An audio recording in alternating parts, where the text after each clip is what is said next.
Good morning friends मैं अभिषेक दीक्षित आपका फिर से एक बार कॉन्सेप्ट टाइम के इस प्लेटफॉर्म पर स्वागत करता हूं। और दोस्तों आज हमने वहां से शुरू करेंगे जहां पिछली क्लास में हमने अपना प्रोग्राम समाप्त किया था। तो पिछली क्लास तक जो हमने कवर किया है उसे हम एक चैप्टर 1 कह सकते हैं आराम से, क्योंकि पिछले क्लास तक हमने बेसिक पढ़ाया और उससे आगे की बात करेंगे। तो हम आज पढ़ेंगे सिंधु घाटी की सभ्यता या इंडस वैली सिविलाइजेशन। तो सबसे पहले मैं एक माइंड मैप बनाऊंगा और उसके बाद हम मैप के थ्रू और कॉन्सेप्ट के थ्रू समझने का प्रयास करेंगे। तो अगर मैं इस मैप को ड्रॉ करने की कोशिश करूं, जिसे हम कहते हैं इंडस वैली सिविलाइजेशन, जिसे हम क्या कहते हैं, इंडस वैली सिविलाइजेशन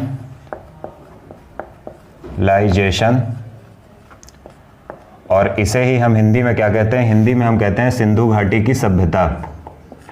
सिंधु घाटी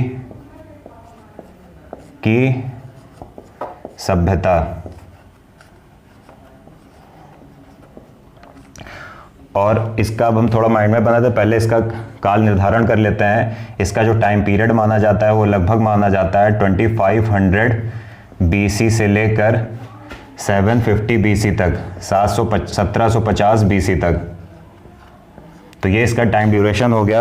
अब इसका एक छोटा सा, ऐसा नहीं है कि जो मैं आज बनाऊंगा उतना ही इसमें पढ़ना है, ये चैप्टर बड़ा है, लेकिन जितना संभव हो सकेगा हम उसको आज कवर करेंगे, फिर आगे का माइंड मैप कल बनाएंगे और उसके अनुरूप आगे बढ़ने का प्रयास करेंगे। तो अगर मैं बात करता हूँ सिंधु घाटी की सभ्यता, तो इसे हम जो आज पढ़ने का प्रयास करेंगे वो 3 पार्ट्स में पढ़ने का प्रयास करेंगे।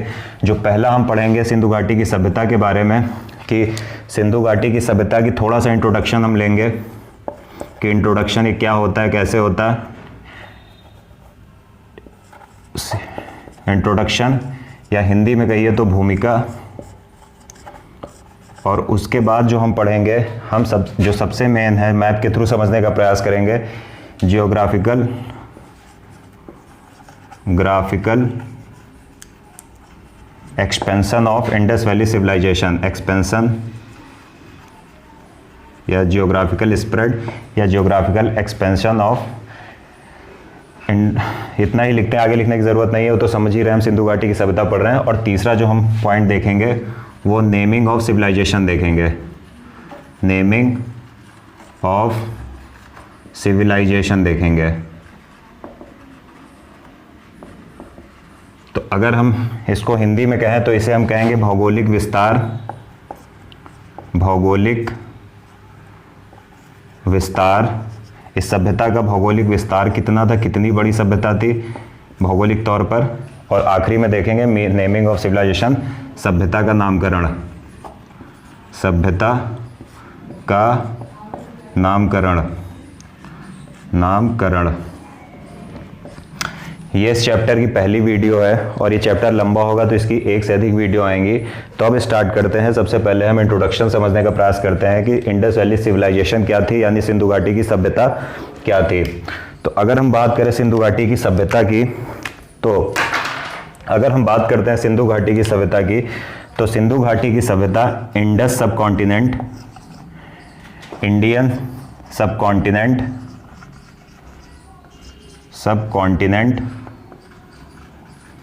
भारतीय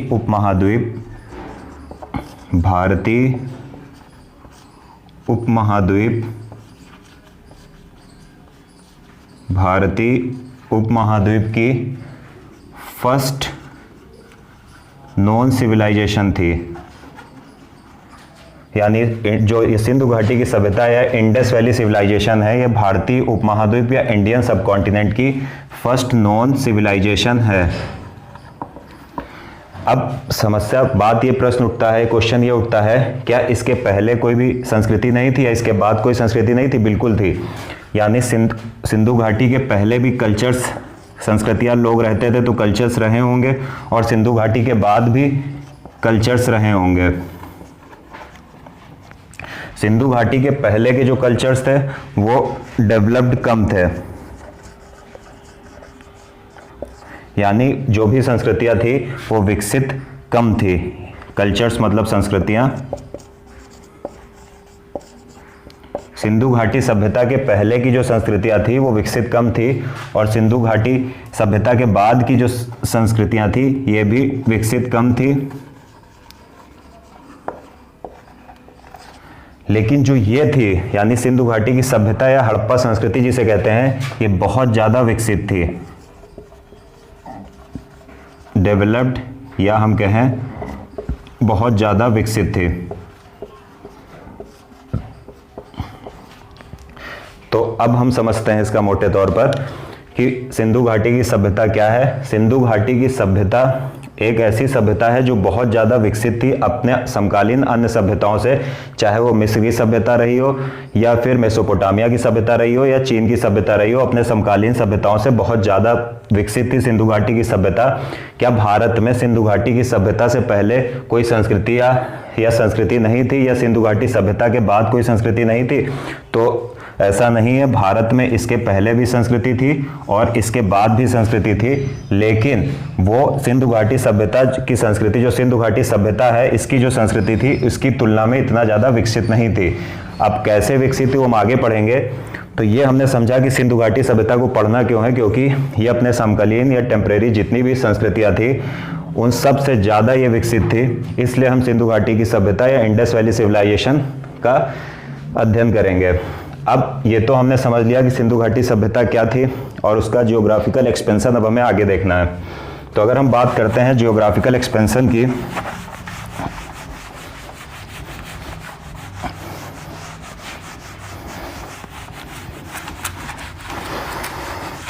या भौगोलिक विस्तार की, तो हम देखेंगे कि इसके लिए हमें थोड़ा जगह स्पेस ज़्यादा चाहिए या जगह ज़्यादा चाहिए, तो मुझे ये सब इरेज करना पड़ेगा। तो मैं ये हटाता हूँ।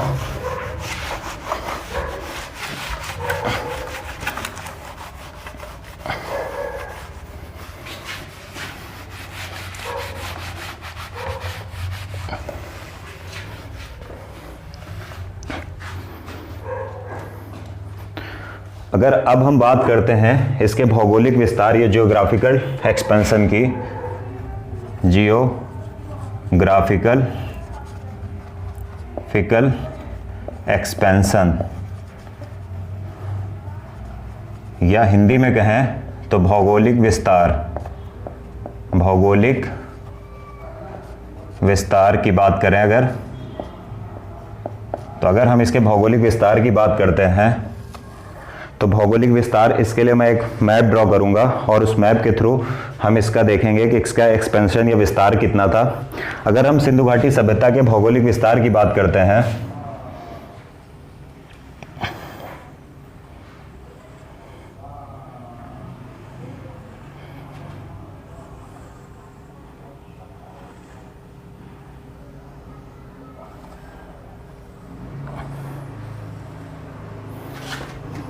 ये हो गया हमारा प्यारा भारत,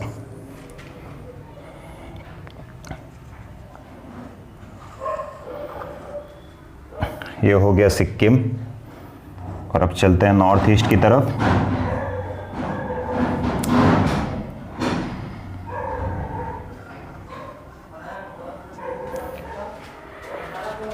अगर हम नॉर्थ ईस्ट की तरफ जाएं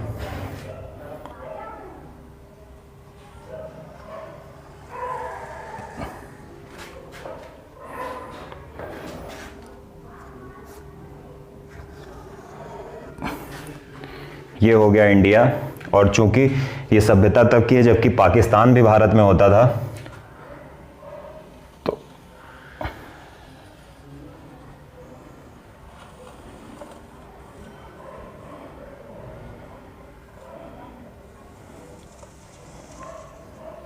ये हो गया पाकिस्तान, ये हमने माना भारत, और इसके इधर अफगानिस्तान बनाने की ज़रूरत नहीं है, इतने से काम चल जाएगा। तो अब हम बात करते हैं सिंधु घाटी सभ्यता की। तो सिंधु घाटी सभ्यता अब बात करते हैं तो हमें कुछ और नदियां भी ड्रॉ करनी पड़ेंगी इसको समझने के लिए। तो अगर हम बात करें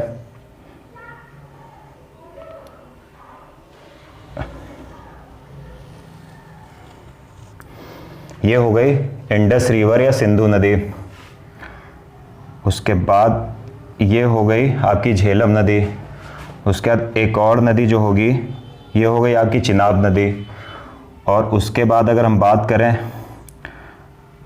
रावी नदी की तो ये आपकी हो गई रावी नदी, और उसके बाद इसमें आगे से आकर मिल जाती है सतलज नदी, और ये नदियाँ सब जाकर पाकिस्तान के मिठान कोट में सिंधु नदी से मिल जाती हैं।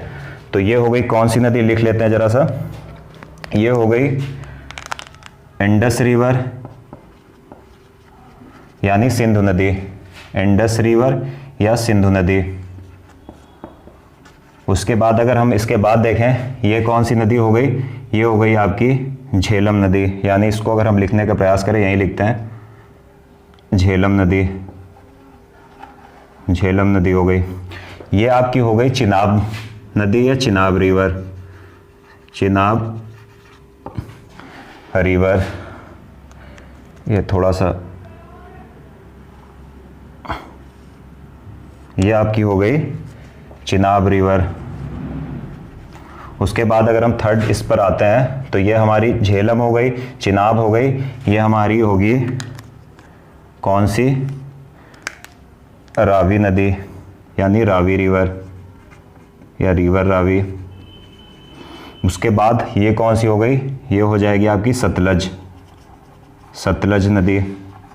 और ये जिस पॉइंट पर मिलते हैं इसे हम क्या बोलेंगे, अगर इसे हम बोलें तो इसे बोलेंगे मिठान कोट, मिठान कोट, या हिंदी में कहें तो मिठान कोट। यह आपका हो गया मिठान कोट। अब देखते हैं हम इसका जियोग्राफिकल एक्सपेंशन। जो सिंधु घाटी सभ्यता या इंडस वैली सिविलाइजेशन की उत्तरी सीमा है, नॉर्थ, वो है जम्मू कश्मीर में चिनाब नदी के तट पर, यानी चिनाब नदी के तट पर अगर हम बात करें चिनाब नदी की, तो यहाँ पर आपका क्या पाया जाएगा, यहाँ की अगर हम बात करें तो ये हो गया क्या, ये हो गया मांडा। इसको क्या बोलेंगे, इसे हम बोलेंगे मांडा, और मांडा जगह का नाम है, और ये जम्मू कश्मीर के अखनूर ज़िले में स्थित है। ये इसकी नॉर्दर्न बाउंड्री है या उत्तरी सीमा, इसके उत्तर में इसकी कोई भी साइट या स्थल नहीं है। अगर हम इसकी पश्चिमी सीमा की या वेस्टर्न बाउंड्री की बात करें तो यहाँ पर एक जगह का नाम है, उसे हम क्या कहते हैं, उसे हम कहते हैं सुतकांगेडोर,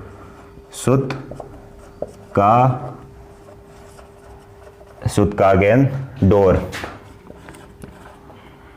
सुतकागेडोर। और ये कहाँ पर है, ये पाकिस्तान के बलूचिस्तान में ये प्लेस है, और सिंधु घाटी सभ्यता की पश्चिमी सीमा है।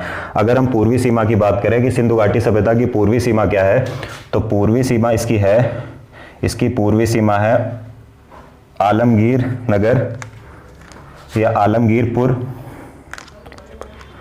तो आलमगीरपुर को हम लिखते हैं, इसको बाहर लिख लेते हैं, आलमगीरपुर, आलमगीरपुर। आलमगीरपुर सिंधु घाटी सभ्यता की पूर्वी सीमा है। ये आलमगीरपुर हो गया, ये सिंधु घाटी सभ्यता की पूर्वी सीमा है। और अगर हम इसकी साउदर्न बाउंड्री की बात करें, दक्षिणी सीमा की बात करें, तो महाराष्ट्र में एक नदी आपको पता होगी, महाराष्ट्र में मिलती है एक नदी, गोदावरी नदी। गोदावरी नदी के दक्षिण में या साउथ में एक साइट है जिसे हम बोलते हैं क्या, इसे हम बोलते हैं दैमाबाद।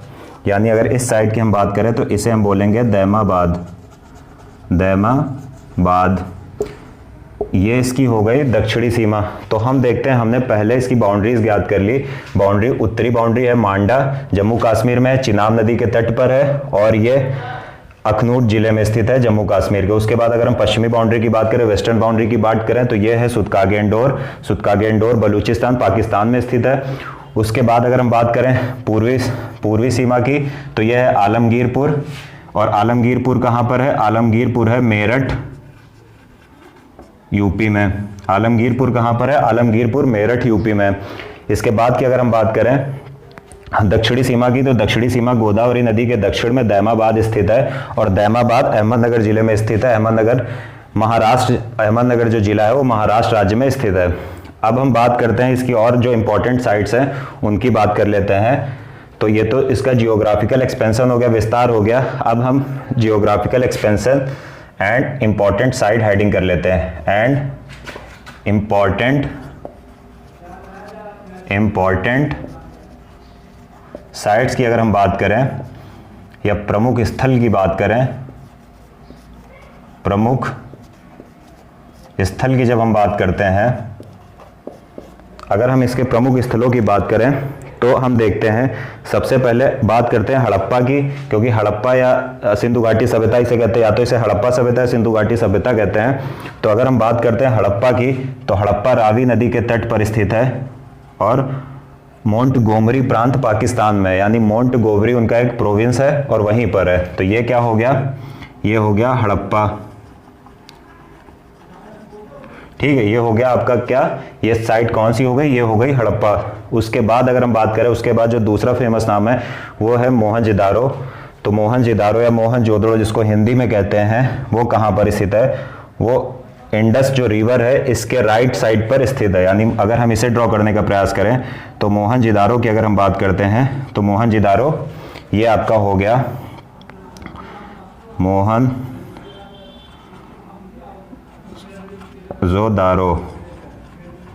ये आपका मोहनजोदड़ो हो गया। हिंदी में अगर मोहनजोदड़ो, इंग्लिश में मोहनजोदारो, ये आपका हो गया। उसके बाद अगर हम तीसरी इंपॉर्टेंट साइट की बात करें तो आप देखते हैं जो राजस्थान का नुकीला वाला पार्ट है, इसके सीधा आप देखेंगे इसके वेस्ट में एक नज़दीक से एक जगह पड़ती है, और वो नज़दीक सी जगह का क्या नाम है, इसका नाम है, क्या नाम है, कोट दीजी। कोट दीजी, इसको हिंदी में भी कोट दीजी कहेंगे।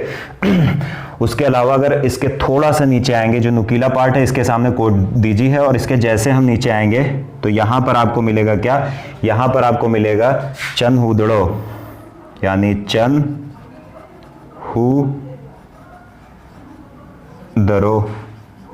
चनहुदड़ो मिल गया आपका।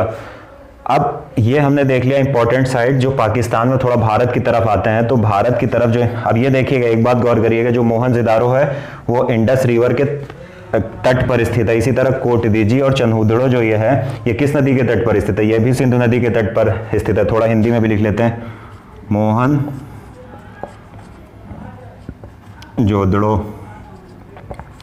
ठीक है, अगर इसको हम लिखना चाहें हिंदी में तो इसको हम लिखेंगे हड़प्पा। ठीक है, अगर इसकी बात करें तो कोट दीजी को क्या लिखेंगे, कोट दीजी। उसके सिवा अगर हम चनहुदड़ो की बात करें तो अगर चनहुदड़ो को हम हिंदी में लिखने का प्रयास करें तो हम लिखेंगे चनहुदड़ो।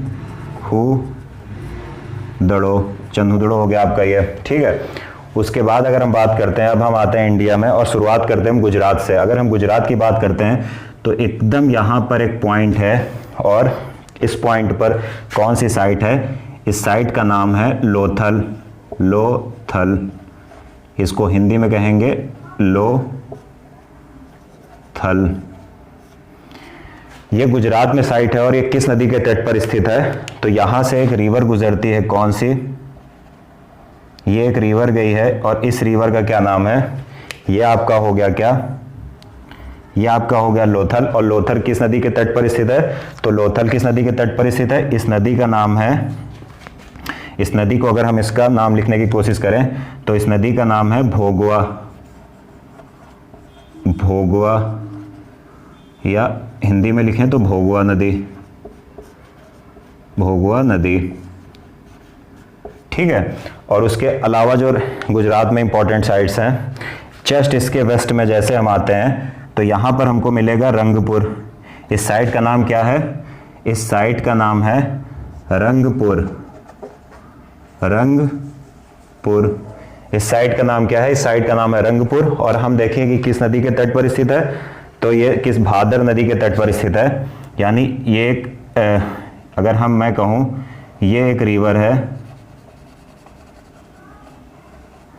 ठीक है, ये एक रिवर है, और इस रिवर के तट पर कौन स्थित है, तो ये जो नदी का नाम, जो नदी है उसके तट पर रंगपुर स्थित है। रंगपुर को अगर हम हिंदी में लिखें तो रंगपुर। और इस नदी के तट पर, ये नदी कौन सी है जिस नदी के तट पर रंगपुर स्थित है, तो वो देखने का प्रयास करते हैं। ये है आपकी भादर नदी। तो भादर नदी को अगर हम लिखने का प्रयास करें, इस नदी का नाम अगर हम लिखने का प्रयास करें तो ये नदी हो गई आपकी भादर, या हिंदी में कहें तो भादर नदी। ये हमारा गुजरात हो गया। एक और इम्पॉर्टेंट साइट ड्रॉ कर लेते हैं। एक इम्पॉर्टेंट साइट जो इसकी और जो काफ़ी नाम आपने सुना होगा, और ये जो इम्पॉर्टेंट साइट है, ये इम्पॉर्टेंट साइट आती है ये इंपॉर्टेंट साइट आती है लूनी नदी में। ये नदी का नाम है लूनी या लूनी रिवर। और इस नदी के तट पर क्या स्थित है? इस नदी के तट पर स्थित है आपका एक हड़प्पन साइट। और इस साइट का नाम क्या है? नदी का नाम हो गया लूनी, यानी अगर पूरा लिखने की कोशिश करें तो नदी का नाम हो गया लूनी रिवर, ठीक है। और इस नदी के तट पर जो साइट स्थित है उसे हम कहते हैं धौलावीरा, यानी धौलावीरा कहते हैं। तो इस धौलावीरा को लिखने का प्रयास करते हैं, छोटा सा DHOLA, धौलावीरा। ये हमारी साइट का नाम क्या होगा? ये हो गई सबसे ईस्टर्न हो गई लोथल, वेस्टर्न हो गई धौलावीरा, वेस्टर्न हो गई आपकी रंगपुर, और नॉर्दर्न हो गई आपकी कौन सी? धौलावीरा। लोथल किस नदी के किनारे स्थित है? लोथल स्थित है भोगवा नदी के किनारे, मैंने लिखा है। उसके बाद अगर हम बात करते हैं रंगपुर, तो रंगपुर किस नदी के किनारे स्थित है? भादर नदी के किनारे स्थित है। उसके बाद अगर हम बात करें धौलावीरा की, तो धौलावीरा लूनी नदी के तट पर अवस्थित है। अब हम आ जाते हैं राजस्थान में, जो इंपॉर्टेंट एक और साइट ड्रॉ करने का प्रयास करते हैं। राजस्थान की अगर हम बात करते हैं तो राजस्थान में जो इसका एक इंपॉर्टेंट साइट है वो कौन सी है? यहाँ पर राजस्थान में एक इंपॉर्टेंट साइट है, इस साइट को कहते हैं कालीबंगा। और ये किस नदी पर है? इस रिवर का नाम है, अगर मैं ड्रॉ करने की कोशिश करूं इस नदी का नाम, तो इस रिवर को कहते हैं, क्या कहते हैं? ये ऐसे एक नदी है, ठीक है, ये नदी है। और इसी नदी पर एक इंपॉर्टेंट साइट है, ये इंपॉर्टेंट साइट हो गई। इस इंपॉर्टेंट साइट को हम कहते हैं कालीबंगन, यानी अगर मैं लिखने का प्रयास करूं तो इसे हम क्या कहेंगे?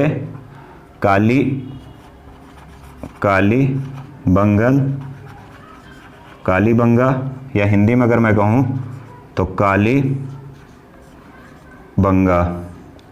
ये हो गई आपकी साइट।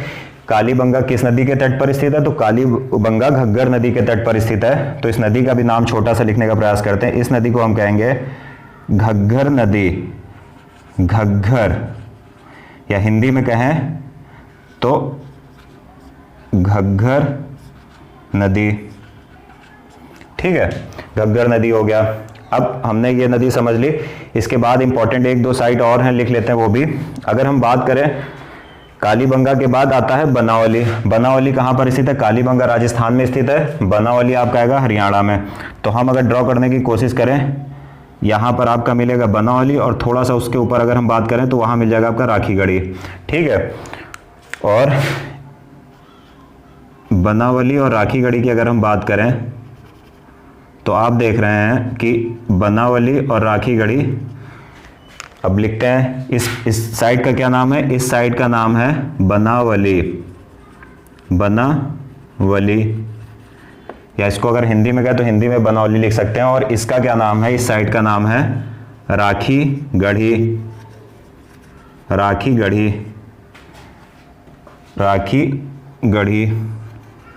ठीक है। अब ये दोनों साइट्स जो हैं, यानी बनावली और राखीगढ़ी, ये दोनों किस नदी के तट पर स्थित है? तो इस नदी का क्या नाम है? इस नदी का नाम है सरस्वती नाम है इस नदी का। ये साइट्स किस नदी के तट पर स्थित थी? तो ये सरस्वती के तट पर स्थित थी। और इस नदी को कहाँ पर लिखते हैं? अगर इस नदी को हम लिखने का प्रयास करें यहीं पर छोटा सा, तो ये नदी हो गई सरस्वती। यह आपकी सरस्वती नदी हो गई, जिसकी तट पर कौन स्थित है? जिसकी तट पर राखीगढ़ी और बनावली स्थित है। तो ये हमने इंपॉर्टेंट साइट समझ ली। अब आ जाते हैं जो हमने बॉर्डर्स माने थे या सीमाएं मानी थी, वो किस नदी पर स्थित है। तो अगर हम बात करें सूतकांगेडोर जो हड़प्पा सभ्यता की पश्चिमी सीमा है, तो यहां से एक नदी होकर गुजरती है, ये नदी एक जा रही है। और इस नदी की अगर हम बात करें जिसके तट पर सूतकांगेडोर स्थित है, तो इसे हम कहते हैं दास्क नदी, दास्क रिवर। अगर हिंदी में हम कहने की बात करें तो इसे हम हिंदी में कहेंगे दास्क नदी। अगर हम बात करें दैमाबाद, तो गोदावरी के तट पर स्थित है, और ये आपका मांडा चिनाब नदी के तट पर स्थित है। तो बात आती है, अब बचता कौन सा? आलमगीरपुर या मेरठ, जो यूपी में आलमगीरपुर। आलमगीरपुर की बात करें तो आलमगीरपुर किस नदी के तट पर स्थित है? तो आलमगीरपुर जो मेरठ में है वो किस नदी के तट पर स्थित है? अगर हम इसकी बात करें तो ये अगर नदी मैं ड्रॉ करूं जिसके तट पर ये स्थित है, तो इस नदी को हम कहते हैं हिंडन नदी या हिंडन रिवर, हिंडन नदी। ठीक है, तो ये किस नदी के तट पर है? हिंडन नदी के तट पर स्थित है। तो ये हमने इंपॉर्टेंट साइट्स देख ली सारी कि कौन सी साइट किस नदी के तट पर स्थित है। चलिए एक बार हम आगे बढ़ने से पहले इसको एक बार रिवाइज कर लेते हैं कि अभी तक इस मैप में हमने क्या पढ़ा।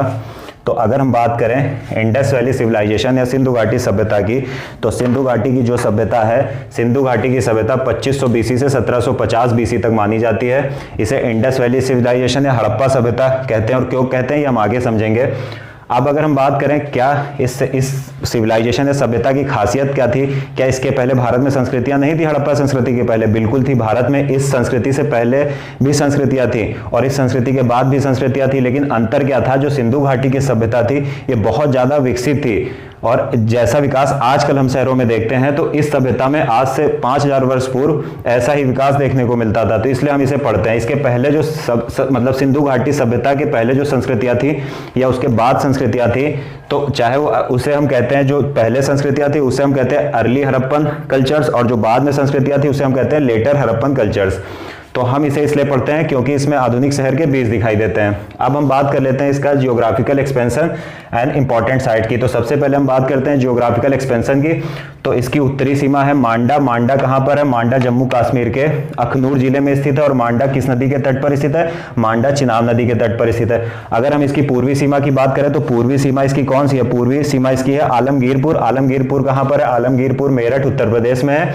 और ये किस नदी के तट पर स्थित है? ये नदी आ गई, इस नदी का नाम है हिंडन नदी। अगर हम इसकी दक्षिणी सीमा की बात करें तो दक्षिणी सीमा इसकी महाराष्ट्र जिले में, महाराष्ट्र राज्य में अहमदनगर जिले में दैमाबाद एक स्थल का नाम है। उस दैमाबाद, ये दैमाबाद सिंधु घाटी सभ्यता की दक्षिणी सीमा है। और दैमाबाद किस नदी के तट पर स्थित है? तो दैमाबाद गोदावरी नदी के तट पर स्थित है। इसको जरा मैं लिख देता हूँ, गोदावरी नदी। इस नदी का नाम क्या है? इस नदी का नाम है गोदावरी नदी, गोदावरी रिवर। तो गोदावरी रिवर या गोदावरी नदी इसे कहते हैं। और दैमाबाद इसके दक्षिण तट पर स्थित है। इसके बाद अगर हम बात कर लेते हैं सिंधु घाटी सभ्यता की जो पश्चिमी सीमा थी वो क्या थी? तो सिंधु घाटी सभ्यता की पश्चिमी सीमा थी सुतकांगेडोर। और सुतकांगेडोर किस नदी के तट पर स्थित है?